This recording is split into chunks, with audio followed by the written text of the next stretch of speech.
ઉનાળામાં આકરા તાપ અને વધતા તાપમાનને કારણે પક્ષીઓ માટે પાણી અને આશ્રય મેળવવું મુશ્કેલ બની જાય છે. આ પરિસ્થિતિને ધ્યાનમાં રાખીને દર વર્ષની પરંપરા મુજબ થરા તાલુકાના જીવદયા પ્રેમીઓ દ્વારા થરા અને તેની આસપાસના ગામોમાં પક્ષીઓ માટે વિશેષ સેવા કાર્ય હાથ ધરવામાં આવ્યું છે. આ સેવાભાવી અભિયાન અંતર્ગત ચકલીઓ તથા અન્ય પક્ષીઓ માટે માળા અને પક્ષીઓને પીવાનું શુદ્ધ પાણી મળી રહે તે માટે પાણીના કુંડાઓનું વિનામૂલ્યે વિતરણ કરવામાં આવ્યું હતું.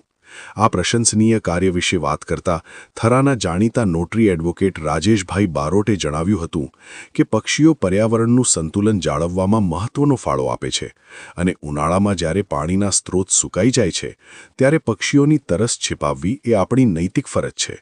મને ગર્વ છે કે હું અને મારી ટીમ છેલ્લા ઘણા વર્ષોથી આ જીવદયાના સત્કાર્યમાં સહભાગી બની રહ્યા છીએ. Lok Banas news bureau office, Thara.